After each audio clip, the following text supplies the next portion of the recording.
Hello, everyone, and welcome back to Moments with Me, the show where I talk about my personal experiences and my life stories. All right, everyone, welcome back for another great episode. And in today's episode, it's a very special episode. And I know I say that for almost every episode, but this time is going to be a little different because I have two very special guests.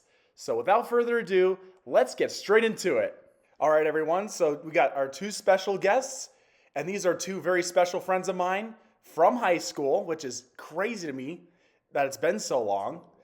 Yeah, been a long time. Yeah, but I want to introduce these very special guests, Paolo DiCanio and Rahul Variar. Welcome to the show, guys. Thanks for having us. Thanks for having us. I had a podcast when I was in high school for a brief moment, but I don't think I've actually done anything on a podcast before that or since, so I don't really have like a reference point on what to do. I think I remember, like, wasn't it like a film review podcast? It was a podcast that I had when I was in high school. It was this thing called Double R's. I think I had to start it for a class. I can't remember what the class was, but it was something about we had to present some kind of a topic, and it had to be like a multimedia sort of or it could be anything. You know, some people did like short films, some people did photography. Yeah, I had a feeling like you talked about that before, at least with me. Like, this was kind of like, I think it was right around when we were doing Theater 3 or something like that. It was definitely junior year. It wasn't senior year of high school. And then, because I remember that I continued it during the pandemic for a brief moment. Mm-hmm. So it was definitely like late 2019, early 2020. I think that was probably when I started it. I did like 5 episodes of it and I stopped because I hated it. It is hard to do a podcast when you have kind of a vague thing to go off of. Like, if you don't have a direction with it, it's very hard to keep it up. Mm-hmm. But it was cool though. I remember like I checked the analytics for it one year or something like that because I still check on it once in a while just to see how it does. Apparently it had been listened to like in a couple of countries. I don't know how that's possible. There's like one listener from like Bhutan or something like that. I don't know how. So I don't know. It could just be a friend that was traveling and maybe they listened to it while they were there. Yeah. I don't know. It's a hidden gem right there. Yeah, but it's not worth finding. So if anyone by any chance knows that podcast, it's terrible. Well, I will say something that I really wanted to talk about with you guys because, you know, it's crazy to like look back on and think about, and it's like thinking about like how we met and how we became friends. I'm very thankful that I did make the move from Desert Oasis High School to Palo Verde, because had I not done that, I would not have met you guys. Yeah, it's kind of weird to think about because we were talking right before the podcast started about like when exactly we all met each other, because I don't remember the exact day that we met each other. I think I met Dylan when we were auditioning for The Tempest. Yeah. I think that was when we met. But I think I met Paolo before that. Somewhere. Mm-hmm. You and I we had a class together. We were in freshman studies, I believe. It was freshman studies because I remember. But you and I think like maybe worked on an assignment or two, but we didn't really like connect with each other until it was like discovered that we were both connected with Dylan somehow, some way. Well, because that was the thing. We ended up doing the play, and Paolo was also in it. He had a very different role than us, but it was Dylan and I were cast as Antonio, and it was Sebastian. Yeah, those were the two who were like plotting against the king in that story, and so that was the first play that I did. Period. Was it the first play that you did too?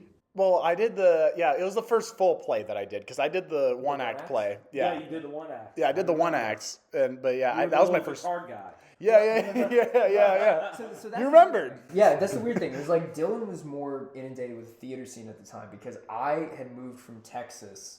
Like I grew up in Dallas or outside of Dallas in a suburb called Frisco. Then I moved a little bit around in Texas, and then I moved to Vegas from Texas in I think late October, early November 2017. So for the first year that I was in Palo, I still did band. I was a trombone player when I was in middle school, so I continued with that. But I wanted to do theater. And so it was like at the end of freshman year was when I actually started auditioning for stuff. So I didn't know anybody from theater that entire first year. And then Dylan I met when we were auditioning for The Tempest. And then we ended up doing a bunch of scenes together because Antonio and Sebastian are like they're together basically in every scene. Yeah, which is crazy to think about, isn't it? That we met at the audition. We also were practicing in front of each other. And then to think that we ended up getting characters that literally interact off of each other. Yeah. And I remember it was when they would give you I forget, but it was like a little slip of paper or whatever that had like a really small monologue. Yes, yeah. And that was all you had to practice, and then you would go there. You didn't have a monologue prepared for it, I don't think. Mm-hmm. And I think for callbacks, they asked you to prepare a specific monologue, or it might have been for like a theater class. I can't remember. But Paolo, I remember my first memory of you, I think, was when you rapped with the coach. Like it was. Oh my god! I can't remember what his name was though. That was Coach Hallett. Coach Hallett. I was gonna say I knew it started with an H, but there was a math teacher we had named Haygood. I remember. I always get him mixed up with Haygood, but Hallett was great. It was the Rose Bells, and I remember. I think this was either the second to last or the last class of the semester, and he and I were just going at it. But it was for like an entire class. Yeah. Wow. Yeah, and I remember it was like I got to know you through that class. I ended up going to homecoming with you. I think, was it that year or was it sophomore year? I thought it was sophomore year. It might have been sophomore year. After we had known each other a little more. Yeah, I think it was sophomore year that we went to homecoming. Yeah, but that's the thing. I had known Paolo before I knew Dylan, but Paolo and I didn't become friends until after I became friends with Dylan. Because Dylan and I, we were in like really close proximity, so we were always hanging out, we were always working together on this. And I would probably say the same thing, that I was friends with Dylan before I was friends with you, even though that I knew you before I knew him. Yeah. Because he and I had the same theater class together. Yep. He probably came in, what was it, like 3 weeks into the... 4 weeks into it, because I knew you had... You told me you had animation, and you were just like, Dean, get me out of here. This teacher sucks. I need a better elective than this. Basically, to sum it up, it was really weird that a really interesting subject with animation, a teacher made really, really boring, and I was just like, no. I can't do a full year of that. I remember like him coming in like 3-4 weeks into the class, and at the time I would sit kind of like in the corner, and then he was near the back. I met you and Marley on the same day. We had a kind of mutual friend, like all three of us. We had someone named Marley who is like the daughter of like a chemistry teacher that was at the school, or a couple teachers, a bio teacher and a chemistry teacher. But the funny part about Dylan was, at the time, what he would have to do is, because he was so far back, he would have to come to my table to fill out his journal. Yeah. Yep. So if I was sitting on the edge, he would literally be like right next to me, writing his journal. I forgot about that. And so he and I are kind of little by little comparing notes, just being like, hey, how's it going? Yeah. But we really didn't start bonding until the talent show of 17. I remember that. Yep. Yeah. That was when I really started getting with Dylan, and it was because we were doing, what was it, Witch Doctor? Yeah, Witch Doctor. I wasn't around. This was just after that, but I remember you guys talking about it. Yes. Yep. Yeah. So we were doing the performance for Witch Doctor, and there was a certain point in our choreograph to where one half would be seated and the other half would basically do the performance. And after the performance, the people that are seated had to give little critiques. And so I was seated. Dylan was, he was going AWOL with his dance. Yeah, I was going for define it. AWOL. AWOL, as in there were a couple points in his choreograph where I thought he'd broken his joints just. that I don't think I've heard about. I needed you guys. I didn't know you thought I almost broke my joints. I'm being over exaggerative, but what I'm saying was like you were just in it. You were enthralled within the motions, and so. It was my turn to kind of give my critiques. And at the time, I didn't know what your name was. And so I said, I needed everyone to match this guy's energy. Sorry, sir, what is your name? And he says, it's Dylan. I said, you see that guy, Dylan? I need you to match his energy. Come on. If we're going to win this, you guys need to step up your game. This sounds For real, basically for real. exactly as I imagined it. These two. Yeah. I don't think I've actually heard this story before. I knew about the talent show, and that was like when you guys got. But that close. was how we really hear kind of the like story. started to Yeah. kind of like bond with each other. And, Yeah, for and sure. it obviously it helped with the fact that he and I were both in the Tempest, although we were doing two separate kind Yeah, of man. like subplots. Well, everyone had their kind of like their own faction that they sort Yeah. of like split off into. I think it was like Dylan and I. We also worked with Joey. I think was the guy who played. Yeah, Joey. Joey, who he was great. Actually, He was I still fantastic. think he was like one of the best actors at that school. Like, he was Oh, for so sure. good. For sure. But I wonder if he continued acting after that. I never followed up with him, so I I don't know. I wonder what happened. Yeah. But yeah, so I remember that. And Paolo, am I having some like weird memory? Were you in Wizard of Oz? No, I was Okay, not. no, in okay. I Wizard was of gonna Oz. say I wanted to be in Wizard of Oz so bad. for some reason I just always never got the imagined that you were in opportunity to. Wizard of Oz. I don't know why. It's crazy, man. I also thought about auditioning for that show, and I didn't. Yeah, but you know, it's but I remember that was after I saw Wizard of Oz that I decided to join theater in the first place because I always liked acting as an idea, but I'd never. I don't think I'd ever seen a play before that. So that Wizard of Oz production was the first time I ever saw like an actual play. To my memory, anyway. I'm sure I must have seen. And again, it kind of felt weird just because I know that I was attending these shows. I remember attending Wizard of Oz and the show before that, which I think was The Crucible. Yeah. Because I think I might have seen The Crucible too. I don't know why, but I have a vague memory of. No. I remember. No, I distinctly remember that like after I started getting more into the theater scene at school or whatever, people would talk a lot about that production of The Crucible. It's like a really good production. No, And they did amazing. And I remember always feeling like a little bit like frustrated at myself that I wish I just like I'd come early enough to do that production. Yeah, but I was different. I knew I was watching The Crucible and especially Wizard of Oz just because I knew it was an assignment. yeah. So I was sitting there, but I wasn't like, oh my god, what's going on with the plot? I was like, all right, when's the next time I can play Clash Royale? To be fair, I think that was most people because again, in theater it was doing the plays that was fun. The class had some really good moments and and there were some assignments that we were given which actually let us act. Yes. There were some things we saw which were really good. I remember I watched Our Town at one point, which I really liked. Yes, I do remember The production of Our Town with like Paul Newman as the narrator, which was really good. Again, I guess the bigger point was like even though theater class had its moments, I think the real benefit of being there was getting to put plays on. For sure. Because I still remember most of what I remember from high school is concentrated in that community. It's concentrated around the plays that I did. So it's like freshman year is kind of a blur because mainly I was prioritized with like the move, and then senior year was a blur because of the pandemic.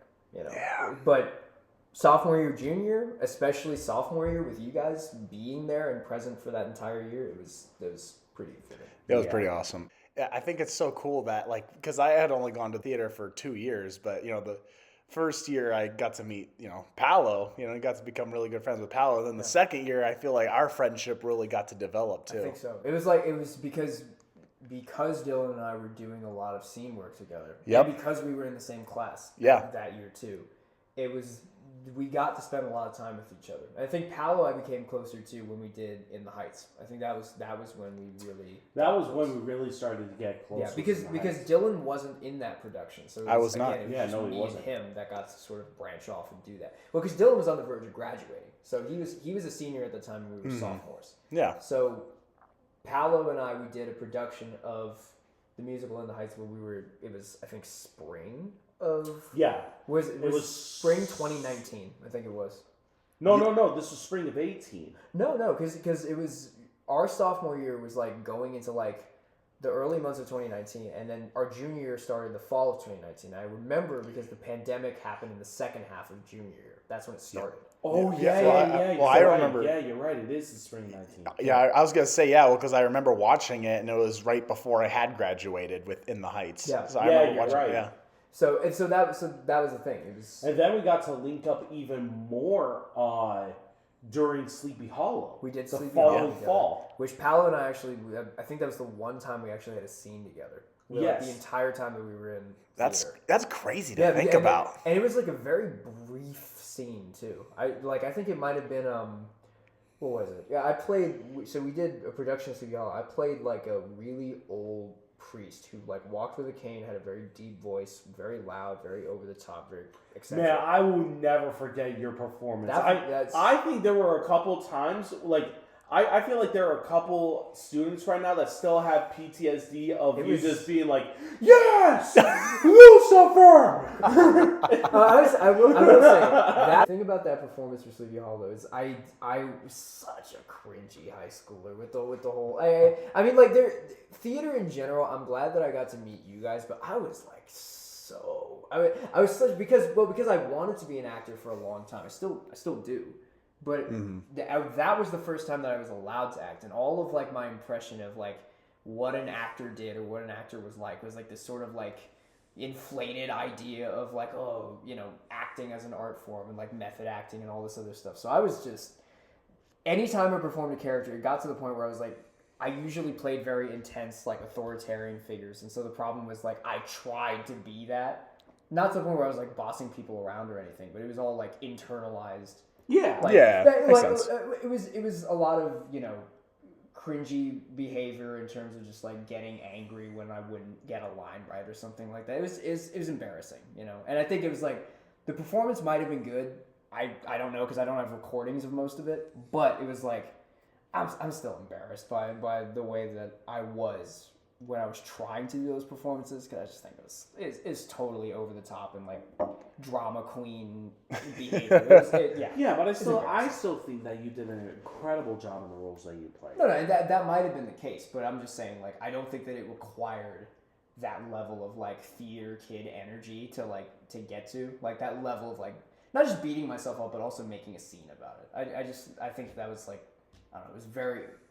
I think that also just came with the fact that I didn't know what to do as an actor.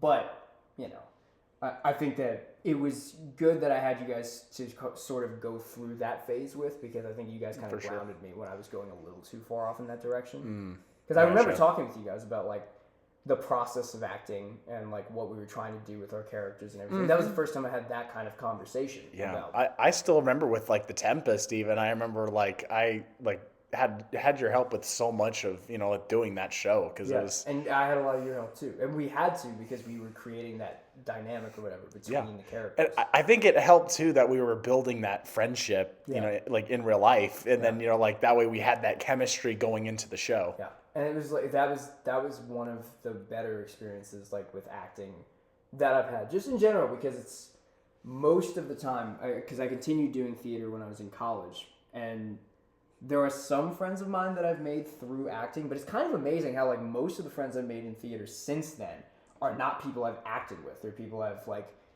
who are in tech, or people who like directed the show or something. Yeah. There's a couple of actors here and there, but you guys are two of the only times where I became friends with people who I was acting with. For sure. And in high school, again, in general, I think that happened more. Yeah, that's crazy. Well, and not only that, but I feel like because of that, then I also got to have you guys be in my movies too. Yeah. Yes. That was a seamless transition, by the way. Oh yeah. Yes. Yeah. Which is. He looked down for like. No, that was a masterclass. Yeah. He had the biggest grin on his face when he hit that. Like he thought about it for like 2 minutes, and he was like, "All right, I think I know exactly." He's like, "This is gonna be." I'm ready for it. That's so funny. Yeah, but I was gonna say, like, it's crazy, like how, like, I love that transition into you know, like filming together and the projects that we have done together too. Yeah, I mean, in general, the thing that's nice about the fact that we still worked with each other past this point is that we've been able to see each other develop, not just as actors, but like creative people, you know, or as creatives. I was like looking for the word for it, and I was just like creative type people. Yeah, creative people. It's creative. But it was cool though. Although I think there's only one time that the three of us have all three of us have worked together. I think it's only one time that we've all been in the same. Yeah, it was with Shakedown. Which was the first one, which was Shakedown. Well, Okay. So Dylan and Paolo had done a couple films with each other before. Yep, It was like I think 2 comedy films. Yeah, we did Ham and Cheese. That was actually the first time That's the one that you and I worked together. Yeah, that was the first time that was the one you made. And wasn't there also one involving like a cameraman or something like that, or am I misremembering? Cameraman? I don't know. I might be thinking about one of the ones that you did with it might be one you did with Tanner. Yeah. You're probably thinking of like Renovate or something like that. I think that's the one you're thinking of. So. But anyway, I remember Ham and Cheese, and then that was like the only thing that I'd seen from you guys before then. But I knew that you had been working on movies because I was still in high school at the time. This was like spring of 2019, and I remember that we were still talking. We were still friends, so you would tell me from time to time about what you were working on. And then you said that you were thinking about getting the 3 of us in a movie together. Yeah.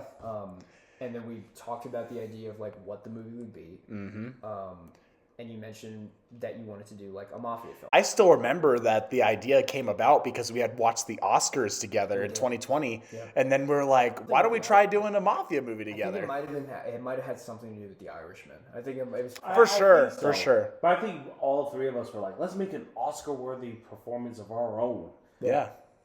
And then I remember Dylan brought up the idea of doing it.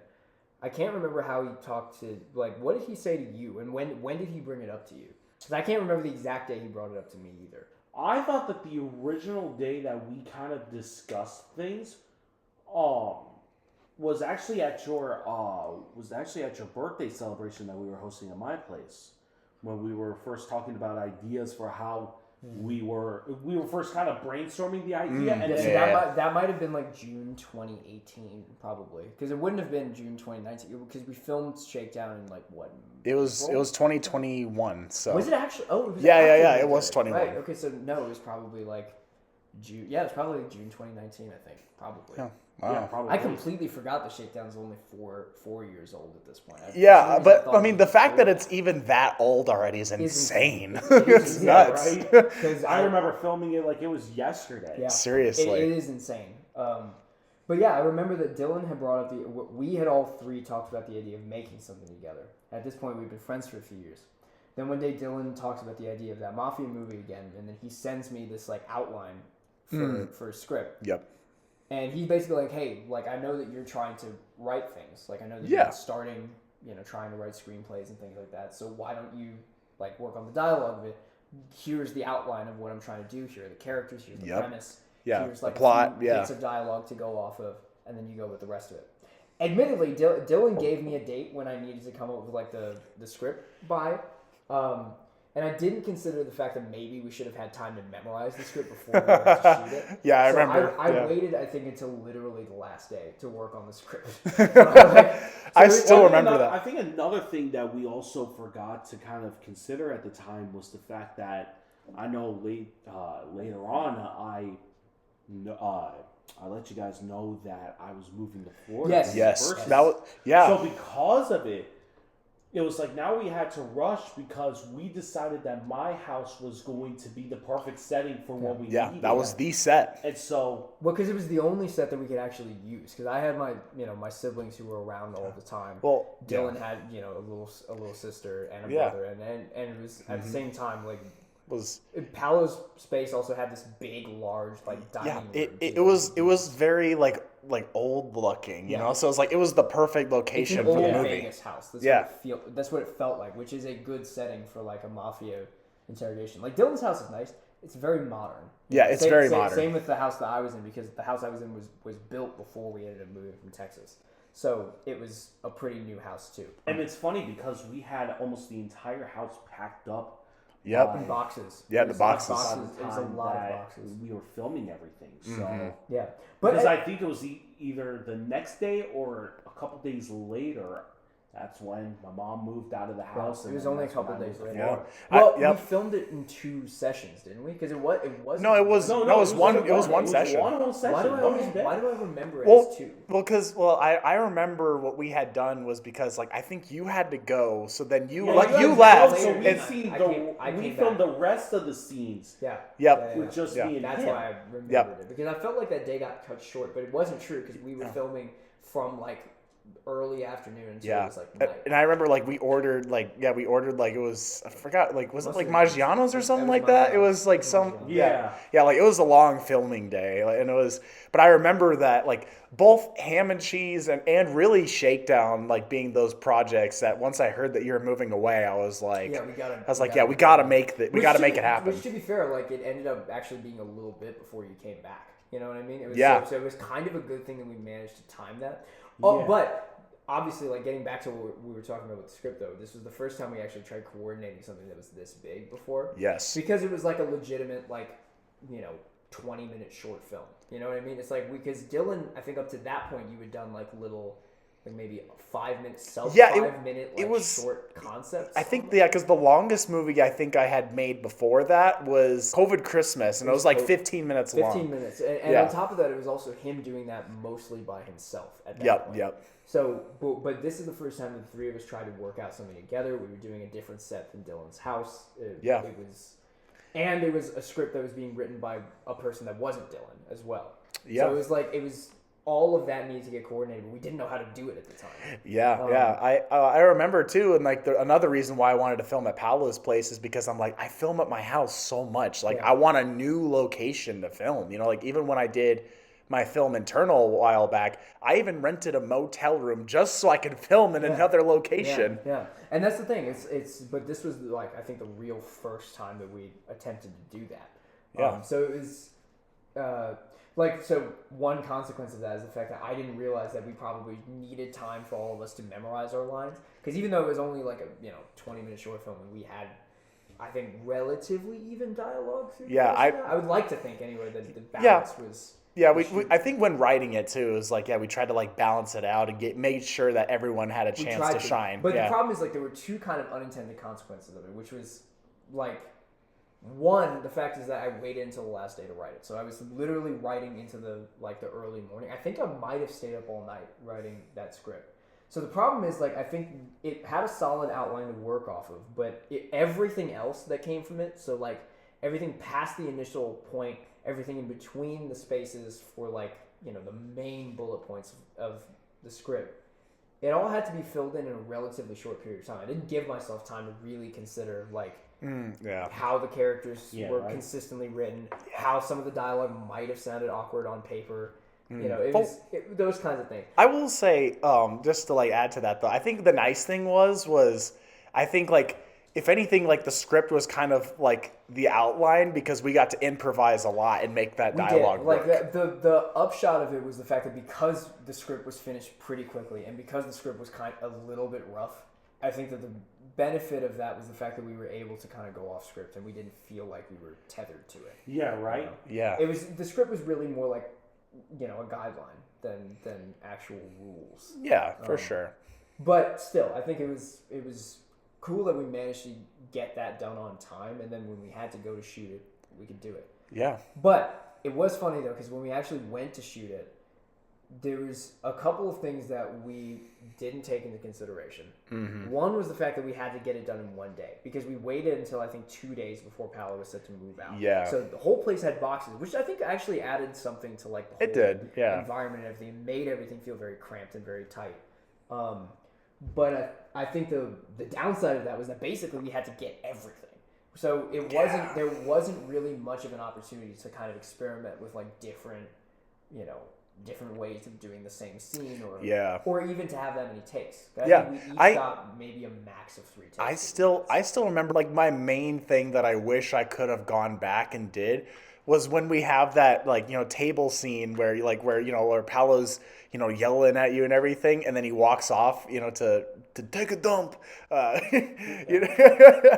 I wish that we had done shots like of us each talking to each other. I wish we had to. But I remember the reason we did that. It had nothing to do with time, because admittedly, it might have been me that suggested the idea of doing it, because I was really deep in my like a long take kind of bag. Yeah. But and by that I mean I was pretentious and I wanted to do something like that. Because Dylan was the director of that movie. I think I was listed as like a cinematographer maybe, or director of photography. Yeah. It was because you had done like quite a bit of the camera work in that movie, which I didn't realize until. Every time I watch it, though, I'm reminded of the fact that I was a cinematographer, because I was the one who was like, hey, wouldn't it be cool if we just set the camera right in front of the table? Yeah. And we just Like, do the entire scene like that? Which I will say, it was an iconic shot, like, for sure. Yeah. But The but I fact think that we did an entire 5-minute straight scene in one take, and it was mostly improvised dialogue, was pretty good. Because Yeah. I think in hindsight, I think you can tell a little bit that it's improvised, but for the most part, it's not that bad, actually. yeah, man. It's not bad. I can definitely tell that it's one of those scenes where you couldn't really just follow it by the rules. I think by us ad-libbing and by us doing what we were doing, I just think it matched better with what we were trying to aim for. Well, Definitely. I mean, the other thing too is that there were some gaps in the script. I think there was like one part of the script that hadn't been fully written. I think that might have been it. Yeah. It was like it had a couple of lines or something like that, but we had to actually flesh that out. Yeah. But it challenged us in terms of It was a challenge. in terms of our acting and in terms of coming up with ideas on the spot. Right, like that's the benefit and the drawback of like something being created spontaneously is the fact that you don't have time to think about like whether the idea is good or not, or whether the idea is feasible or not. But you're coming up with a lot of ideas and you're willing to experiment and take the chance. It resulted in some really cool moments. Like Definitely. The last shot where I come like barging into the room or something like that. Oh it's man, that so one- good. That So one good. shot. Every time I've shown that to somebody, when I hit Paolo with like the butt of the gun or something. Well, you hit me with the gun. Yeah, I forgot.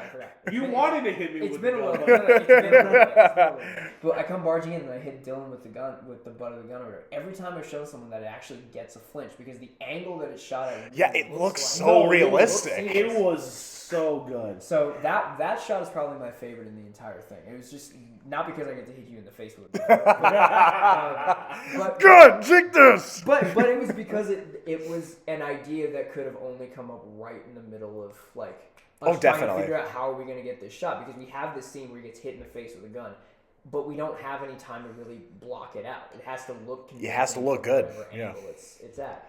Yeah.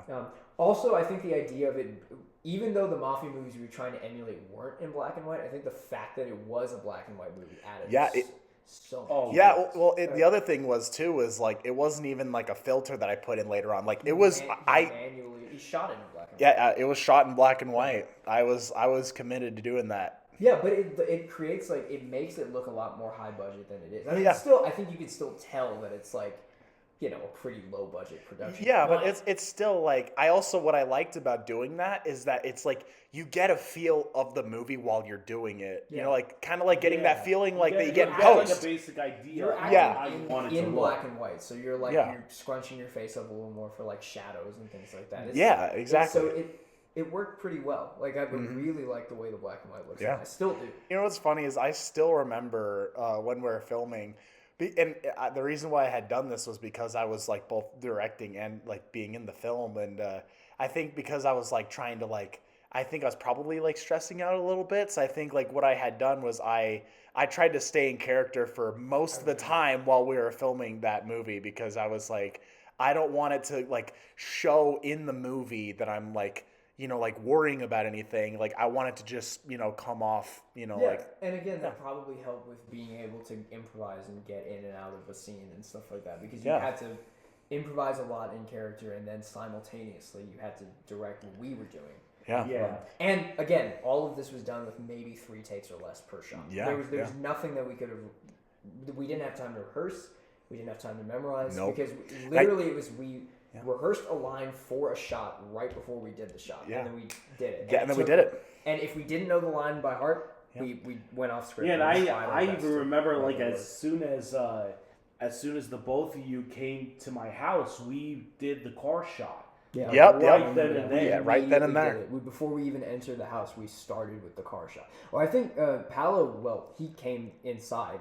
He had to sit at the table and everything like that. So when we came in, that's what we were doing. But he also had to end up eventually coming out to help us with the shot. Yeah. So it looks like Paolo's like waiting inside. He was the cameraman too. He was the cameraman. But I remember that like opening shot though, with like Dylan's feet hitting the curb and then the camera panning up and following us, and that handheld look. Yeah. It actually looks really nice in black and white. It does. And like it looks, the scene, it I'm looks telling nice you. too, because we don't catch any of the rest of the neighborhood, so it doesn't look too out of place. Yeah. I even remember like when we were doing it, because there was like kids playing outside or something like that. And then I remember you had improvised a line to like basically explain like why there's that background noise. I didn't even remember that. I'm gonna Yeah. be completely honest. I didn't. Yeah, I don't even remember that part. Yeah. If you go back and watch the beginning, he's like sorry about the noise. It might have not come across because of the music that plays at the beginning, which that's fair. Music for it, didn't Yeah, you? I did. Yeah, for the beginning, which I'm like, it's still that music is now like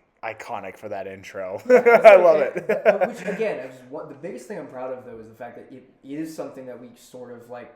I don't even use this word like in a derogatory way, but it is something that we kind of cobbled together, and it's pretty good.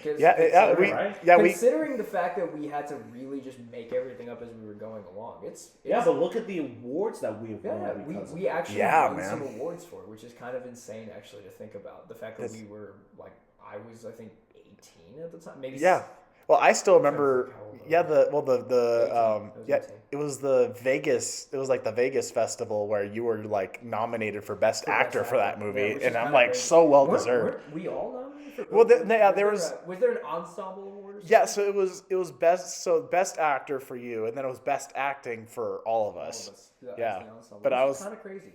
It is crazy, but I was like, man, like I was really hoping that you were gonna get that, man, because you did so good in that movie. The thing that shot me in the foot, because ultimately I never expected to win that, but I think the thing that shot me in the foot really was the fact that again we had to improvise a lot. There wasn't really much of a time to find a consistent character. Mm-hmm. So, and also the fact the character was written in a single night. You know what I mean?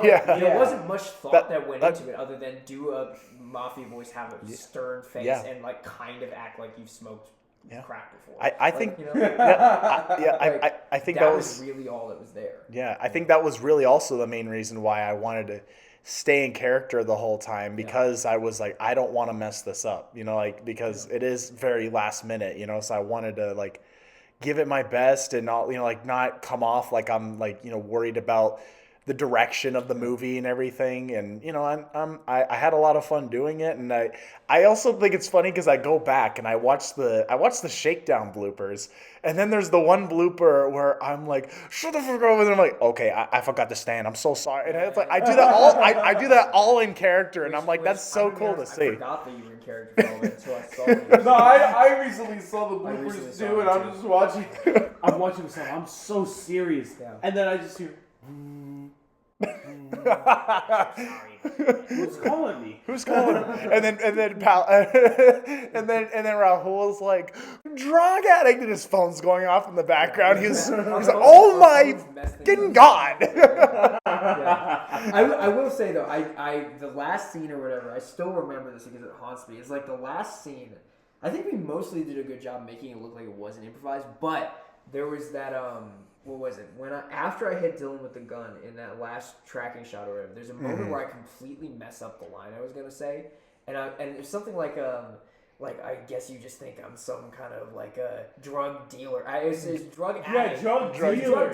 You're a drug dealer. Drug addict. I was gonna say the line was supposed to be a drug addict. I guess I'm just a drug addict here or something like that. And I said I guess I'm just some drug dealer, a drug addict even. But the problem was again because we really only had like one or two shots to get that specific scene, which is a difficult scene to do on one shot. Yeah. From the blocking standpoint from the camera work. There was a scene, I think it's the exact same scene. You're coming around the corner. You're like, Paul, you think you're such a saint now, aren't you? I just remember that shot and just... Of just like him looking like... That's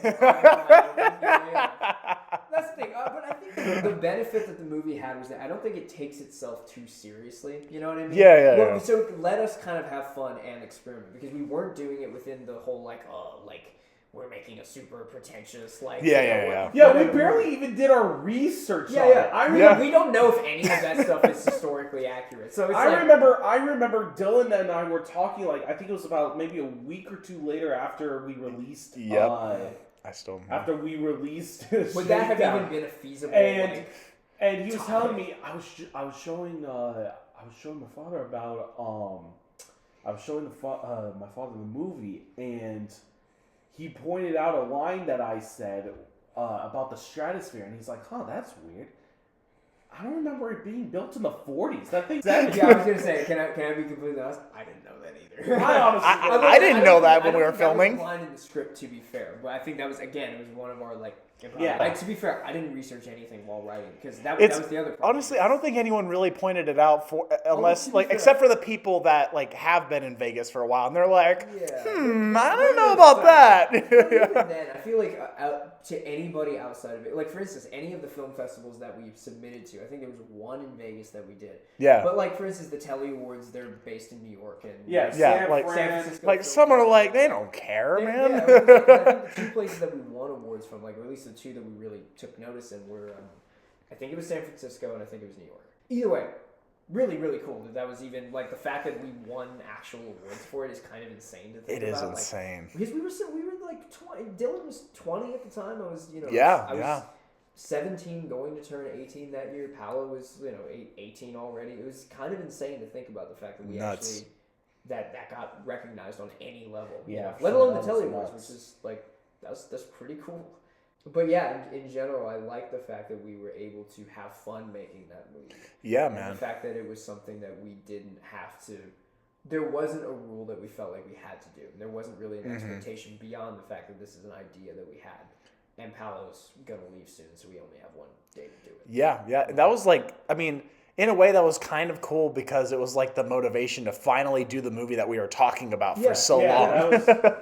Yeah, and it was also like. I think also because it's in one location, the whole budget didn't really come into play that much. Yeah. I was going to say, I think we spent like $0 We spent $0. Pretty basically, yeah. Because Dylan already had the camera. It was all Palace set. It was to the point where we didn't change anything from Palace place at that point because it was all just boxes. I think the only problem with that is that we forgot to remove a water bottle from a shot. Which I distinctly remember that Dylan is giving a monologue at some point in the... Yeah, it was like the beginning of the movie. There's a painting that Dylan looks back at or whatever. Yes, I remember. And right next to the painting is a Dasani, I think a Dasani or an Aquafino water bottle or something like that. And I remember the first time we showed it to somebody, they were like, is that a water bottle? Is that a water bottle? I was like, yeah. Oh, no, I think I showed it to... the person I was dating at the time, I showed it to her. I showed her the set, and she loved the short. At least at the time she did. But I remember I showed it to her, and the first thing she pointed out when Dylan was giving the monologue was like the water bottle. She's like, "There's a water bottle there." It was more of like a silly little thing. Yeah. It's not gonna ruin the movie that there's a water bottle in the background. It's just again that kind of shows how on the fly this all was. Again, in hindsight, I think that makes it more impressive. Because I think even with short films, you run into a lot of.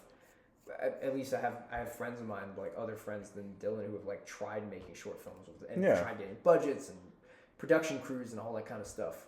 But because Dylan was doing this himself and he already had everything, we had our suits and he was shooting it in black and white. And we really didn't have to do much of anything. We found basically every loophole in the book. We didn't need any super fancy equipment or anything like that. We just it was pure creativity. Yeah, it was pure mostly improvised creativity. Yeah. Well, and I gotta say too, and then what's crazy is that led into us doing other projects together, which I will say I'm still man, we gotta come back and create a project together. I was gonna say, because the big thing about Shakedown that I love the fact that we were able to do it, but I really think that it was I still view it as it's the first of many collaborations that we never did after that. But I think the idea was to scale up and to get more interesting and creative as we went along with it. Especially because that's a pretty strong start. That was a great start. That's a good starting point. Yeah. But it felt like we had a lot to build off of and refine and stuff as a trio. Yeah. But we never got the opportunity. We never got to. Paolo ended up moving. I went to college not long after and moved to Philly for 4 years. And now I'm in New York. So it's the timing of everything is crazy. But now for the first time in a long time, we're all back. Our residence is in the same city. Yeah, because that really after Shakedown, it was really either where it would be you and me in a movie, or it'd be me and Paolo in a movie. And really the movies where you guys, where we all are in the same movie, we're all in different scenes. We're all in different stuff. Right. We never have scenes anymore where we just are all together. We had to film it at separate times. When you did, Into the Dylanverse or whatever. Yeah. Scenes had to be filmed completely separately, weeks, probably months apart from when I filmed them. Because Paolo, I think he still had his.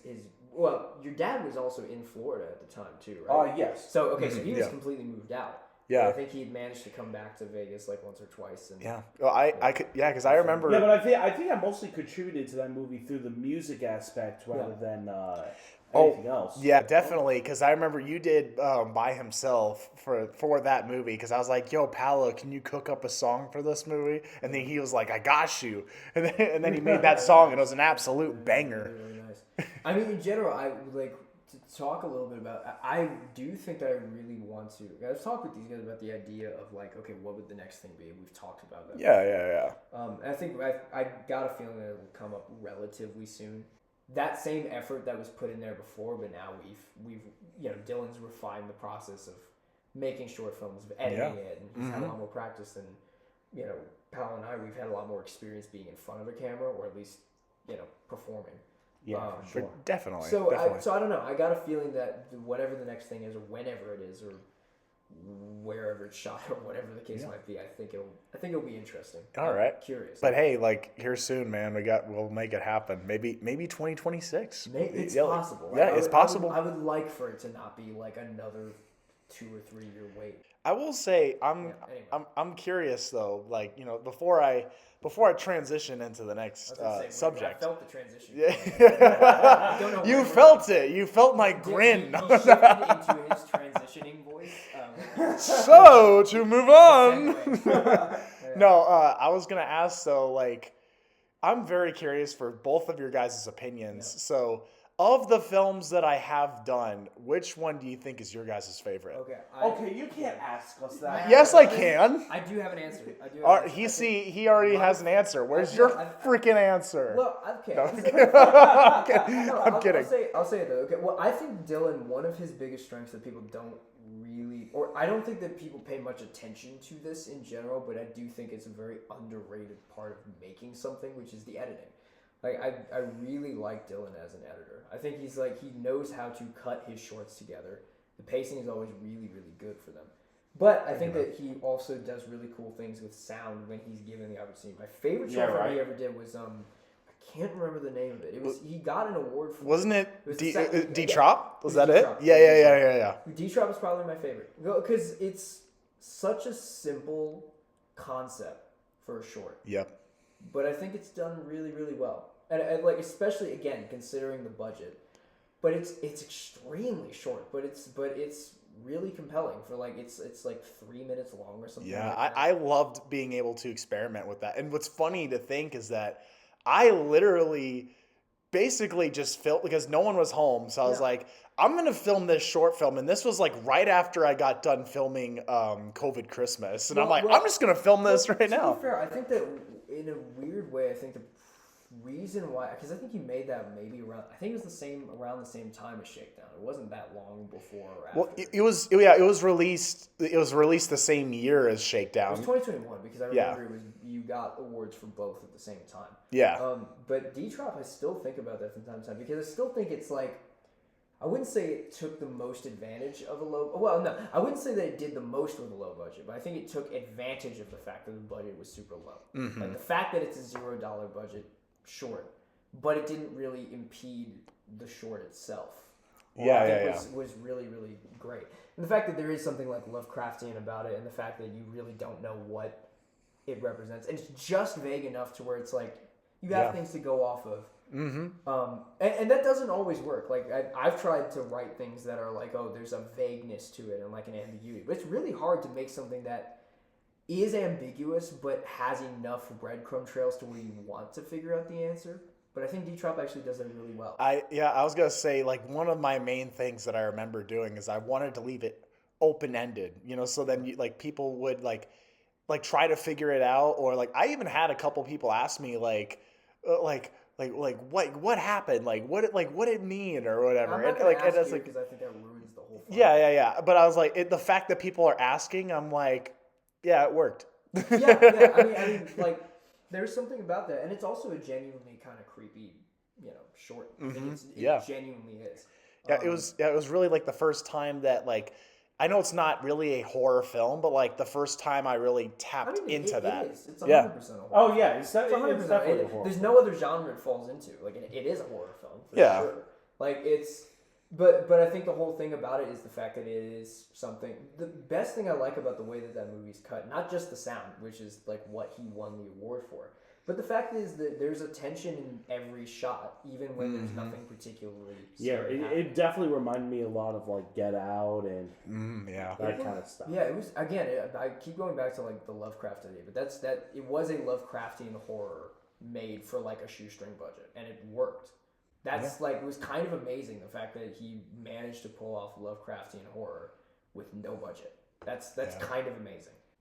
I have no problems with it. Like absolutely no problems with it. So I think it's really good. Well, thanks, man. Thank you. I love hearing you talk about it. It's really good. Well, thanks, man. Yeah.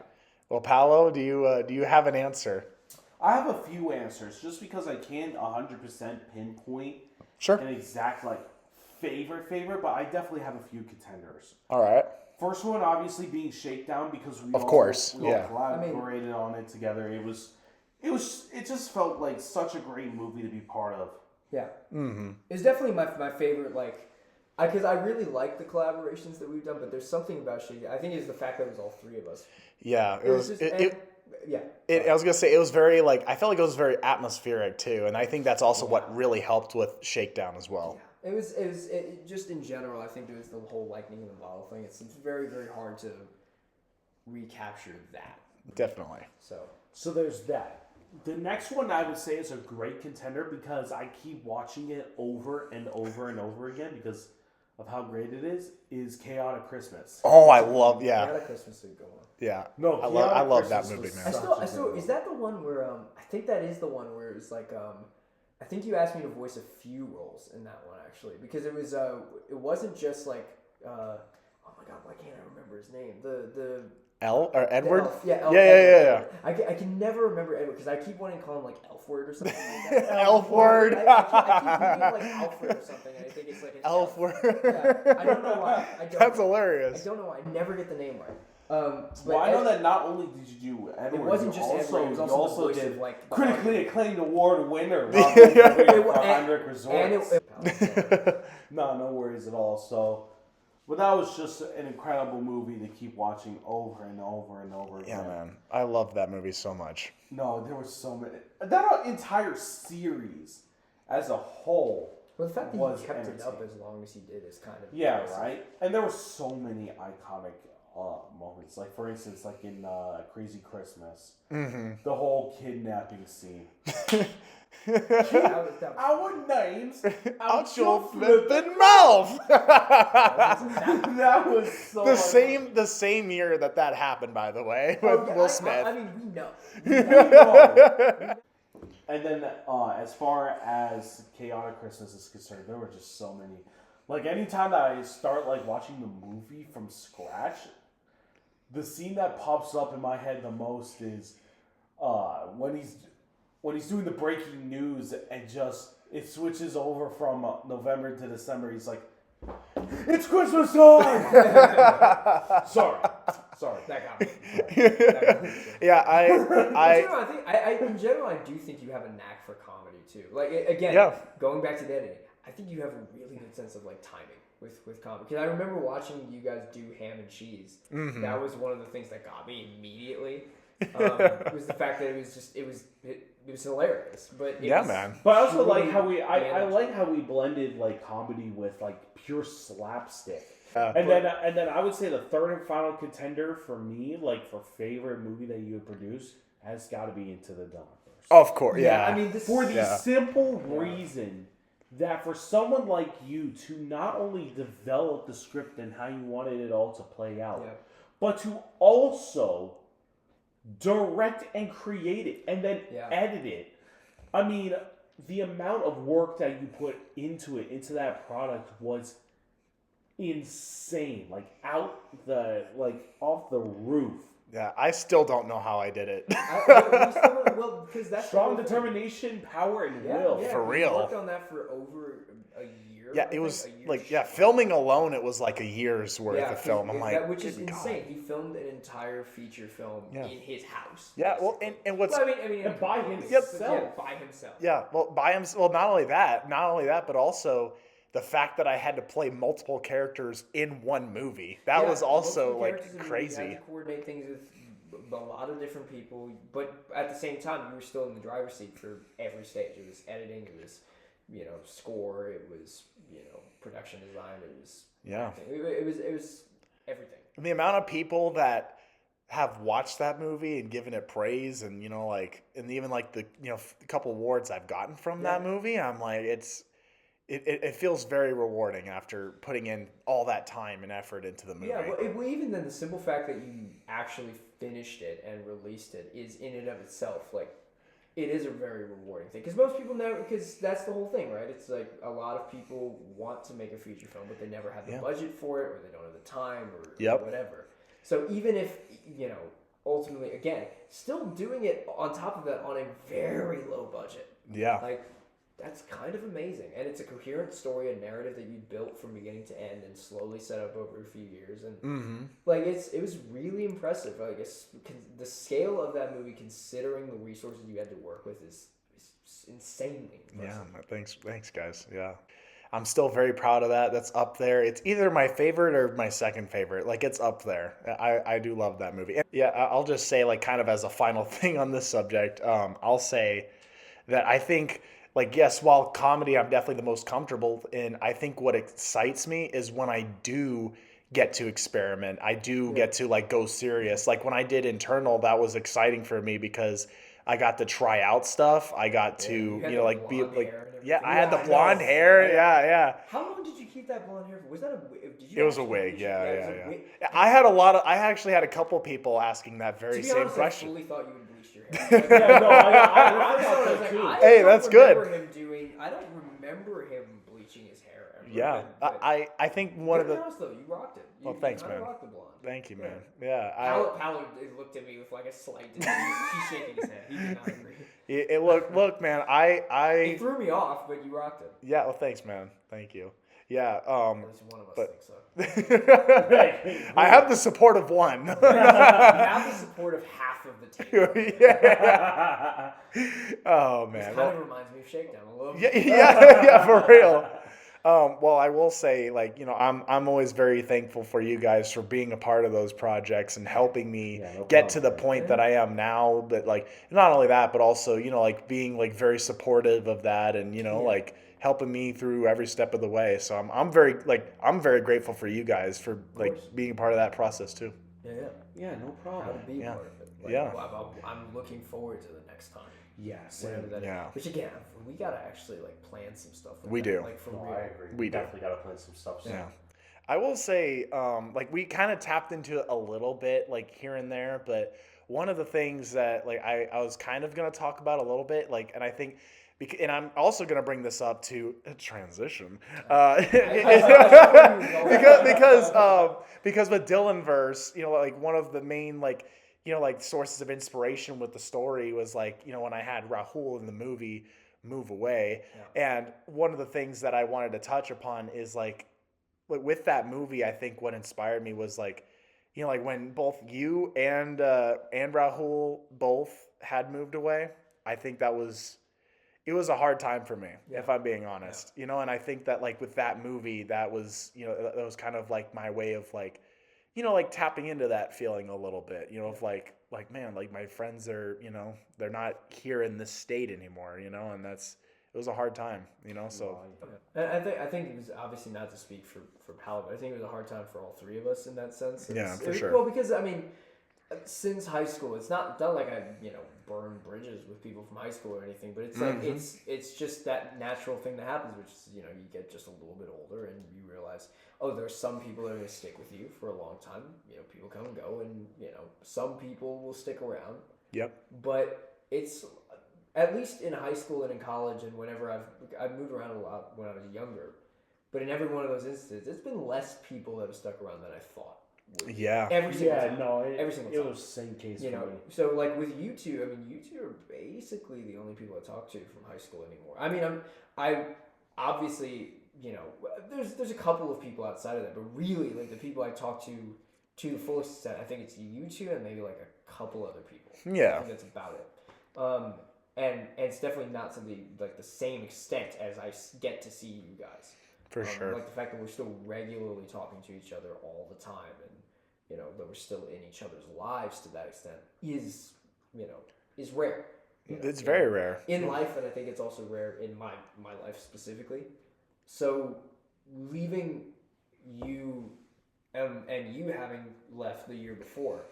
Or no, not the year before. The same year. Yeah, same year, but probably year. a few months difference. Well, yeah. But I actually think that maybe because we were talking about for Into the Dylanverse, was that something you were thinking about in 2021 or 2022? So I was filming it in 2022. That's where I started filming it. So I think that it was because my family and I remember we moved from. So I went to college in Philly. But my family and I were still living in Vegas for about a year. Yeah, because I remember we filmed Torment before you went to college. That was the thing. So, yeah. So what happened was, and then I came back and filmed it while I was in college. There was one because that was what I was thinking of. In Torment, we filmed it 2 separate times. Mm-hmm. One time when I was in college, and one time when I was not. Yeah, and then with Dylanverse, we filmed that like right before your family moved. Yeah, so because I remember my family was moving to Virginia from Vegas, which we only ended up staying there for like a year, and then we moved to Florida. Mm-hmm. Again, just to give you an idea of how much my family has moved around. But that was the thing, because those couple years, I think my entire family felt that sort of sense of like, oh, Vegas, we had made our roots here, and like. Me, my brother, and my sister, we'd actually made friends here, and we had actually found footing for the first time in a while, and then we had to go. You know? Yep. So it was getting ripped away from that was very difficult, and those couple years between then and now have sort of been this like weird limbo. Yeah. I've seen you guys in spurts through that time. It was but like, hasn't been that much. It's only been like the last year where we sort of made it a priority to. I still remember there was a time where literally like I felt like I only saw you or Paolo. Like it was the time where like I didn't actually get the trio. I think it was a while before the three of us were together again. And you know what's crazy is there was even a time where I don't know if it was like you first and then Paolo, I don't know, but like there was a time where you came to town and then shortly later Paolo came to town. Like it was like a week apart. I think we tried to make that happen at the same time, but we couldn't figure it out because you had school for like a week longer or something like that. Oh yes, I think it was a fall break situation. I think it was. Yeah, I had a break in October. Yeah, because I remember that, and I was like, man, like 2 separate weeks. Yeah, I know. They're so close. It was weird because it felt like we kept missing each other. It felt like every excuse we had to hang out with the three of us together. It was very rare. And I would see Paolo, Paolo and his mom ended up coming to the East Coast once, and I think Paolo was living with his parents or his mom in North Carolina. Like he was still in Florida at the time, going to school. But he went. Yeah, I was actually just telling Dylan that story. Yeah. Mm-hmm. About me visiting Philly. That was such a funny experience because I'm literally watching the show about Philly cheesesteaks, and then all of a sudden my mom's like, "Hey, you want to go to Philly?" Yeah. I'm like, "Wait, yeah. what?" Paolo visited me in Philly, and it felt so sudden because he was like, "Hey, by the way, guess who's coming down for 24 hours?" I was gonna say I'm coming over like tomorrow. Do you want to hang out? But that's how, like, to give you an idea of how rare the space, or how rare we actually, how rarely we actually saw each other during that I would say those couple years. That was it. You know, like Paolo, that was the one time I think Paolo and I had seen each other in person probably a year at that point. Yeah, must have been crazy. Yeah. Well, and then I remember like I filmed your in-person cameo for Chaotic Christmas, and then after that I didn't see you for like a year. I was just saying, well, that's what happened in general. It was like for those 2 years, I think we might have seen each other in person like twice. Yep. Maybe. Yeah. Maybe. Crazy. Which to go from like us constantly hanging out to a point where we didn't see each other for like a couple years, kind of crazy. Yeah, it is crazy. It is crazy. I mean, yeah, it was hard, man. But I'll say, like when I did hear the news, well, first off with Paolo coming back, that was really surprising. when Yeah, I heard that you were moving back. to I was Florida, Yeah. I was like, is this a dream come true? What's going on here, man? And then I think less than a year after that, my family said, "Oh yeah, we're coming from Florida to Vegas too." Yeah. So it was very weird. And I remember immediately we got thrown back into initially Vegas. when you were talking about your family coming over to Florida, it was like a 3-hour drive from where I was living. Yeah, and then we could never figure out how to coordinate that because my siblings still had to go to school, or my brother was still in high school at the time. I think that we were in Florida. And it was only towards the tail end of that he was going to college. I'm trying to get the timeline. No, because we just moved back this summer. So my brother for the first year was in California, and then my sister was in Florida, and I was, still in Philadelphia. Mm-hmm. So it was like, it was. I would only be able to come over to where Paolo was at, when all of my family was there, which was a very rare thing. And then by that point, we all wanted to we were all packed in together like sardines. So it was honestly us coming back to Vegas or Dylan coming to where one of us were. Like if he came to Florida or something, that was the only way that was going to happen. Yeah. But by some chance, we ended up basically hopscotching around the country, and then we came back here. And here you are. So it's super strange how that ended up working out, and now we're hanging out with each other basically like nothing had changed. And I gotta say, we've changed a lot. Yeah, well, I was gonna say too, that something that I'm happy that it has, but I'm it's surprising, but it's also it's nice, but it's also surprising, which is how strong our friendship has been for this long, and again, even with you guys moving away, we've still had a close bond. And then it's like you said, where when we come together again, it's like we've never been apart. Yeah. No, and every single night that I go to bed, I always make sure that I say my prayers and I thank Universal or whatever for letting me have the opportunity to still be with you guys even after all this time of being apart and everything. Just because of the simple reason that I know for sure that social distance is definitely one of the hardest challenges to face, especially when you've got 3 people that are like brothers from different mothers, just trying to kind of figure each other's lives out as well as how to maintain our friendship. And so I am very fortunate that our friendship has truly been not even really a friendship, it's more been like a brotherhood. For real, well, the fact is, next year we're going into the new year, so as we're kind of closing things out, it's really strange to think about the fact that next year is going to be 9 years. That's insane. And then 2027 is be 10 years since we know each other. That's which insane. is insane that we can recall things now. Do you know? A decade ago, it was yesterday. Do you know how rare it is though for a high school friendships to last this long? To last 10 years. It's insane. Nuts. Because most college friendships. I mean, right now I'm thankful to have you guys in this moment, especially because it's, as I'm transitioning from college to being a real adult for the first time, as we're all kind of doing that, trying to really take our first steps into adulthood, proper adulthood. I'm glad that I get to have you guys for that, because now I'm also seeing, just like with high school, who are the friends that I made in college who are actually going to stick around?